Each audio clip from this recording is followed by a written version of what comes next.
Faltan 20 minutos para las 9 de la mañana y ya estamos en estudios con el diputado Frente Amplista, Sebastián Valdomir. Sebastián, muchísimas gracias por estar aquí con nosotros. Gracias por la invitación, Lucas. Un gusto acompañar la mañana acá del M24. Sebastián, a partir del 15 de febrero, cuando comience la próxima legislatura en el Parlamento, vas a presidir la Cámara de Representantes. ¿Qué desafíos implica este rol? Bueno, un desafío importante, sobre todo en lo político, ¿no? Nosotros ya tuvimos una primera experiencia parlamentaria en la legislatura ahora que está terminando. Después que Pacha va al Senado, a mí me tocó quedar en su lugar en diputados. Eso fue ya por fines del 2020. Y bueno, se aprendió mucho ahí en ese periodo, en la Comisión de Hacienda, en la Comisión de Seguridad también. Y ahora lo que le toca a la bancada nueva del Frente Amplio es un desafío de ser la bancada de gobierno, ¿no? De responder a las expectativas que la población le deposita al nuevo gobierno, impulsar la agenda legislativa que venga, los proyectos que vengan del Poder Ejecutivo, y también impulsar lo que la ciudadanía votó con nuestro programa y nuestras prioridades programáticas, ¿verdad? Eso también tiene un correlato que es el funcionamiento interno de la bancada, porque es una bancada muy, muy nueva, ¿no? Hay muchos, por suerte, muchos compañeros y compañeras jóvenes que van a iniciar en la labor parlamentaria, y eso le da diversidad, le aporta frescura a una bancada como la del Frente Amplio.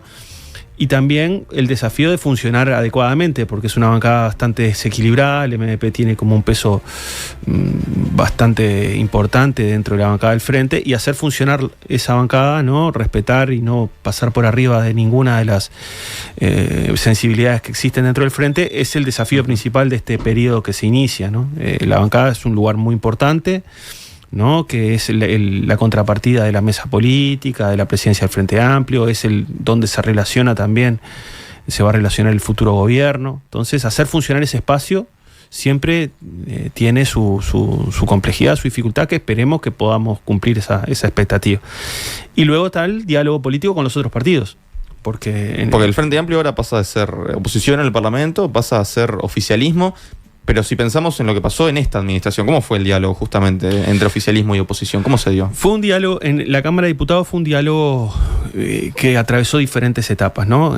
Acordemos, el gobierno que está terminando ahora su mandato asumió con dos ejes muy fuertes, que eran la LUC, ¿no? La Ley de Urgente Consideración, y además arranca en pandemia, ¿no? Entonces todo un paquete de proyectos que hubo que votar de manera acelerada, y el tratamiento de manera acelerado por la situación de la pandemia, el Frente Amplio tuvo que también analizar rápidamente y ver cómo se posicionaban a algo que evidentemente impactaba de afuera la agenda política del gobierno de Lacalle Pou. Y bueno, creo que ahí se estuvo a la altura. En las cosas que se pudo aportar se aportó, y en las cosas que hubo que votar de apuro se votaron, porque la urgencia así lo ameritaba.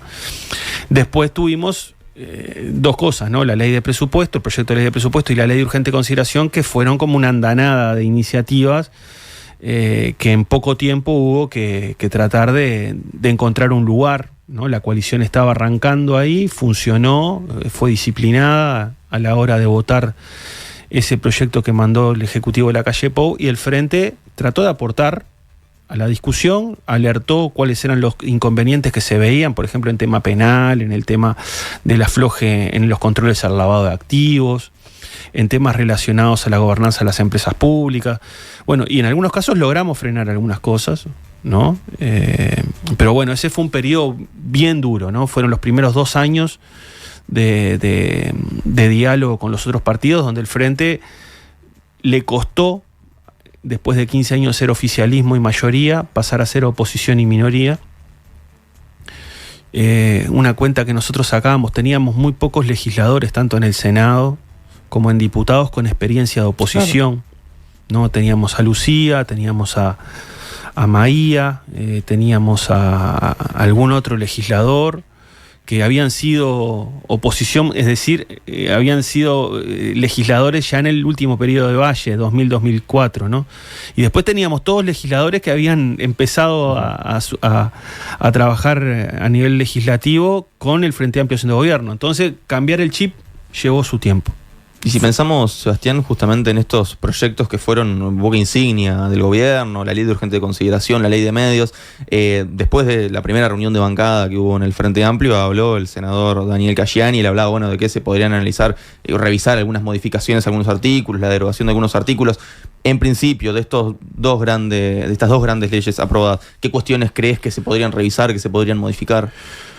Bueno, creo que hay en el eje, el corazón de la ley de urgente consideración y la ley de presupuesto del gobierno de Lacalle Pou tenía un componente de manejo macroeconómico muy importante, ¿no? Todo lo que tenía que ver con la regla fiscal, el Consejo Fiscal Asesor, toda esa nueva gobernanza dentro de la macroeconomía y el Ministerio de Economía. Puede ser que tenga algún ajuste.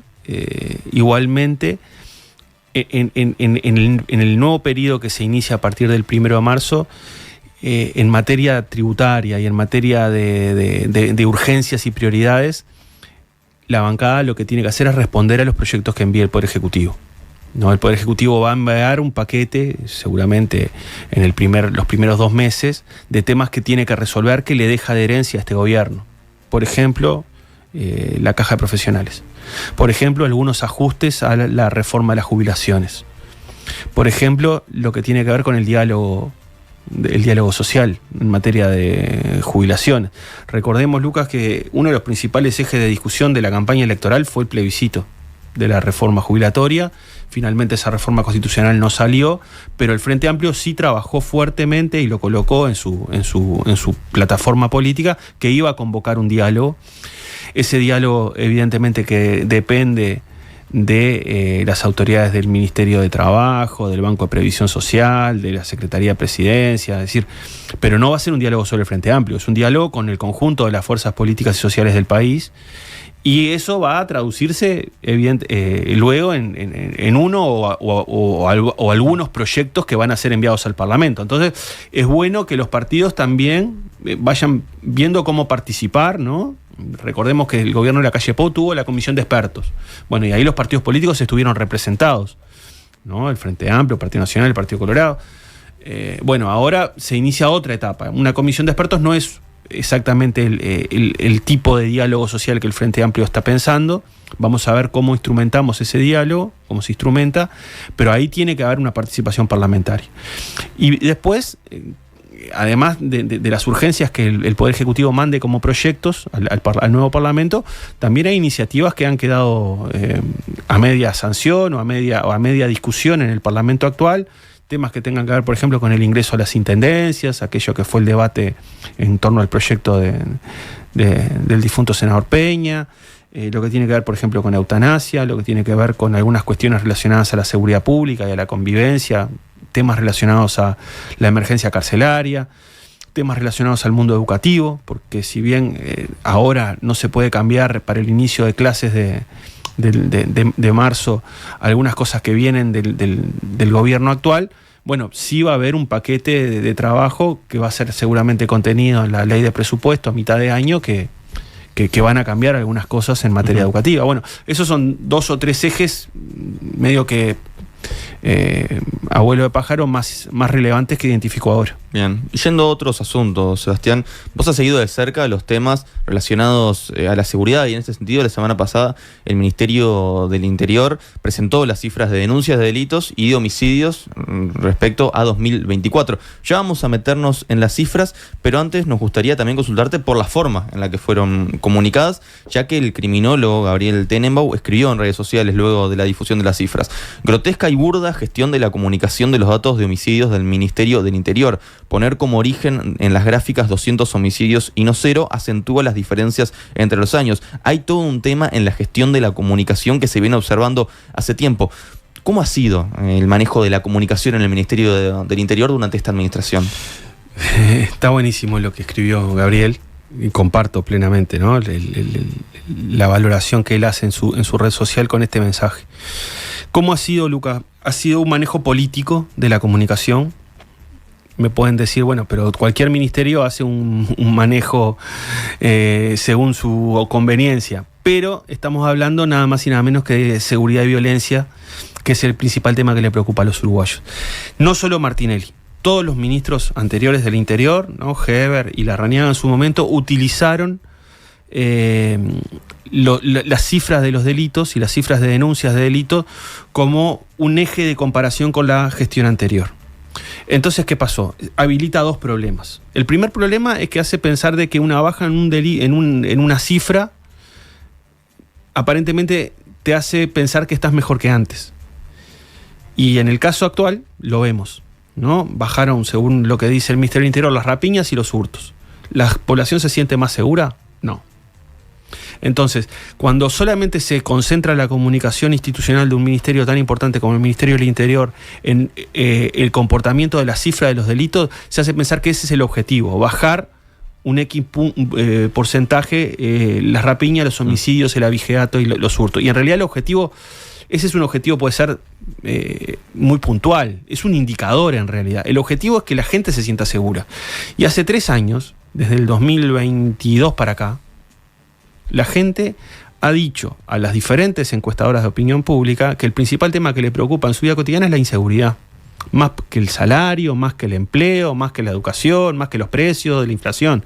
La seguridad ahí hay un elemento objetivo, porque son 3 años de corrido donde dice, el principal tema es salir seguro al barrio, venir con tranquilidad del lugar de trabajo, de estudio a la noche, salir sin problema un día a un espectáculo público y no tener miedo de que te pase algo en tu barrio. Y no solo en Montevideo o en la zona metropolitana, a lo largo y ancho del país. Porque muchas veces se suele hablar, bueno, de la seguridad, la inseguridad como sensación térmica. ¿Coincide la sensación térmica que tiene el uruguayo con las cifras que se presentan? Y no, ahí está claro. Si bien hay toda una discusión a nivel de la sociología criminal y de la inseguridad respecto al concepto y a la perspectiva de la sensación térmica, yo creo que ahí hay un elemento donde marca claramente la diferencia entre lo que para el gobierno es una gestión exitosa y el día a día de la población. Para la población no mejoró la seguridad. La sociedad está más violenta. Eso se ve en un tipo de delito como es el homicidio y la muerte violenta que no bajó. Y ahí vemos un segundo elemento que muestra el uso político intencionado de la comunicación del Ministerio del Interior. Instalaron ese concepto de los homicidios se mesetearon. Yo la verdad que se ve que agarraron un diccionario y se pusieron a ver qué palabra podemos acompañar a este comportamiento de las cifras de homicidio entre el 2020 y el 2024. Y no hay ninguna meseta. ¿Qué quiere decir? Vamos a los datos objetivos y específicos de homicidios. Este es el quinquenio con más homicidio de toda la historia. Segundo, en este quinquenio hay un año pandemia, donde los homicidios bajaron. ¿Por qué? Porque la movilidad de la población bajó. Entonces, si ese año hubiera sido normal, este quinquenio, que ya es el más violento de la historia en materia de homicidios y muertes violentas, hubiera sido aún más.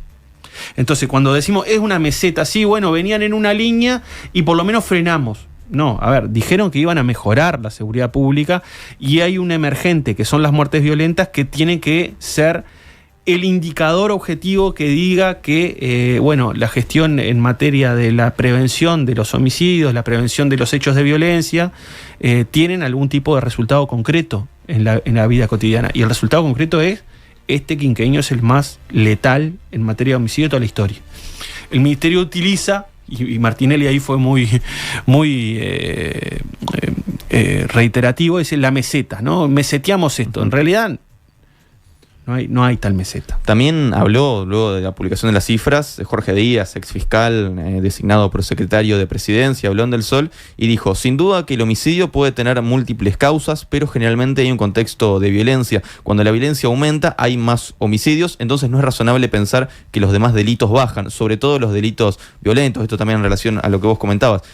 ¿Crees que puede haber también un error en la metodología a la hora de medir los delitos? Bueno, ahí hay un elemento que yo creo que el ex fiscal Díaz lo deja traslucir en su comentario, que es, bueno, con los homicidios no pudieron, veamos qué pasa con los otros delitos, hurtos y rapiña. Bueno, las denuncias bajaron Y ahí entramos en una discusión entre oficialismo y oposición y gobierno, que es entre el Frente Amplio y el gobierno, que es, bueno, cómo trataron las denuncias. Nosotros sabemos, no quiere decir que esto sea una política extendida y sistemática, pero sabemos que se dificultó por parte de las autoridades del ministerio la erradicación de denuncias. ¿Al punto de incidir en las cifras? Sí.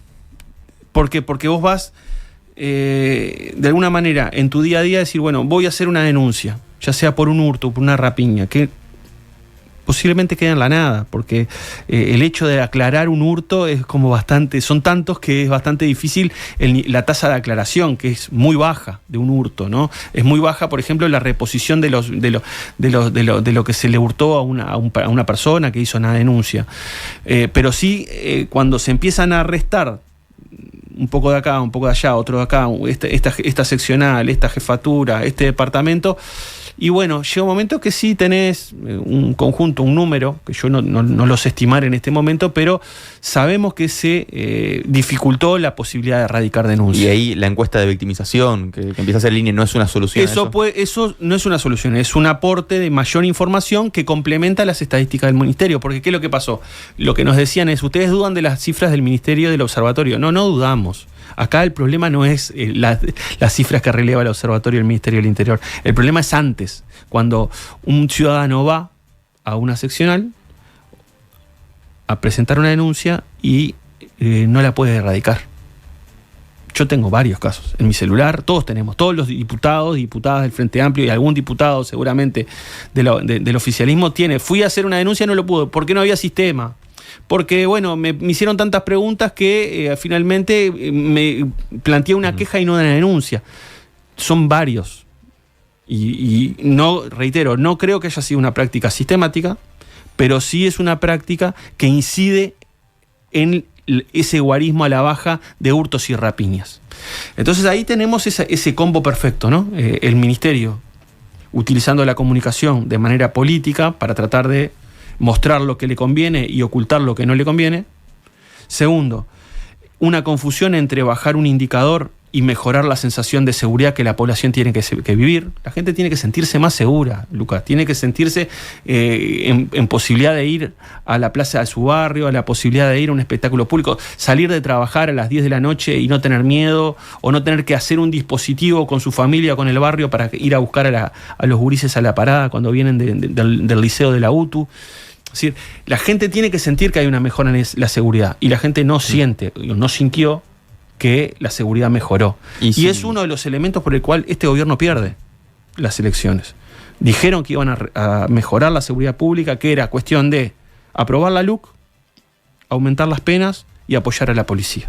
Pasaron 3 ministros, los 3 fracasaron, y la gente no se siente más segura que antes. Entonces, el resultado neto de esa ecuación es que en materia de seguridad, y hay otro elemento que es en materia carcelaria, hay una emergencia que hay que atender ya a partir del 1 de marzo. Y si pensamos a futuro, Sebastián, el Frente Amplio ha hablado de la posibilidad de impulsar una política de Estado en materia de seguridad, pero ¿sobre qué ejes podría ser este acuerdo? ¿Cuál sería la impronta de las políticas de seguridad del Frente Amplio en la búsqueda de generar esta política de Estado? Bueno, hay un primer indicador que es que esto no es un tema solo de personas. A la cabeza del Ministerio del Interior va a haber alguien que nosotros pensamos que cambia radicalmente la ecuación con respecto a los 3 ministros anteriores. Los 3 ministros anteriores eran 3 ministros políticos. Está bien, el ministro del Interior tiene que ser de confianza estrecha del presidente, pero acá ponemos al frente a alguien que es de confianza del presidente de la República, pero que su especialidad es en materia de homicidios y tiene experiencia en su trabajo en fiscalía como fiscal de homicidios. Después hay gente que va a seguir, ¿no? Ya se habló de Sanjurjo, se habló de Zambulla, está bien. Gente que tiene experiencia y que puede volcar esa experiencia para no perder ese tiempo importante que tiene cualquier gobierno en, bueno, llegar a sentarse, ver cómo se bajan a tierra las directivas y luego ver los resultados. Bueno, a Zambulla puede seguir, Sanjurjo va a seguir. Eso esperamos con expectativa que habilite una primera señal de que nosotros vamos por un nuevo enfoque en materia de seguridad, donde todos tienen para aportar algo, los técnicos, incluso algunos que forman parte de los mandos medios de este ministerio actual, pero también no solo a nivel político, sino también a nivel social. Y ahí creo que hay una impronta nueva que se tiene que instalar, es que todos aquellos actores que tienen algo para aportar a nivel de la discusión de la seguridad pública y la violencia que se vive en la sociedad deben ser escuchados. Organizaciones como La Vida Vale, como Casaballe de Pie, organizaciones que se organizaron en función de un eje que es la seguridad del barrio. Creo que tienen algo para aportar y tienen que ser escuchados. Los familiares de los presos. Hoy tenemos 16.000 presos, récord histórico. Ellos decían que con más gente presa la seguridad iba a mejorar. No, hoy tenemos récord. No solo no estamos mejor que antes, sino que hay un problema enorme de gestión de toda esa población privada de libertad y a nivel del sistema carcelario. Bueno, los familiares de los presos, muchos que se han dirigido a políticos, que nos mandan mensajes, que nos dicen, mira la situación que está pasando este conocido, este familiar. Bueno, no se reeduca a nadie, no se rehabilita a nadie, salen peor de lo que entraron, hay vulneraciones de todo tipo dentro del sistema carcelario. Entonces, ahí también hay un elemento que queremos escuchar, junto con el comisionado parlamentario, que se vaya a trabajar a partir del nuevo periodo. Petit sigue hasta este año. Veremos luego cómo se da un debate para que una persona que cuente con el apoyo y el respaldo de todo el Parlamento pueda continuar esa labor. Ese es un segundo elemento, que es que todos los actores, no solo los políticos, pueden aportar en materia del debate de seguridad. Y hay un tercer eje que creo que es fundamental, hay que ir hay que reprimir el delito, sobre todo aquel que le complica la vida a las familias y a los laburantes en cada barrio del país, en cada municipio, en cada lugar de nuestro territorio.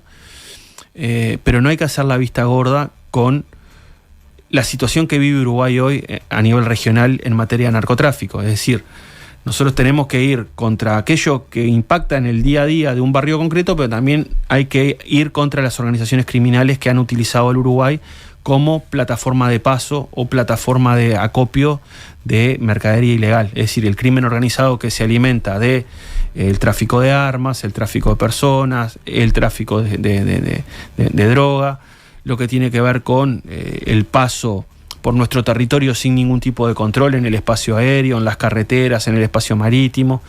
Hay que ir a que el Estado recupere el control del uso legítimo de la fuerza, lugares donde no hay Estado, digamos, ¿no? Donde hay actividad criminal, ya sea que se ramifica desde países de la región o que sale por el puerto y que nos enteramos a los 2 meses cuando es incautada esa mercadería o esa droga en algún puerto europeo. Es decir, ese enfoque no tiene que ser solo dual hacia las causas del delito, sino que tenemos que fortalecer nuestras herramientas como Estado uruguayo para hacerle frente a las organizaciones criminales que han utilizado este país como lugar de tránsito. Sebastián Valdomir, diputado Frente Amplista, muchísimas gracias por estos minutos en Info 24. Gracias a ustedes, Lucas, a las órdenes como siempre. Muchas gracias.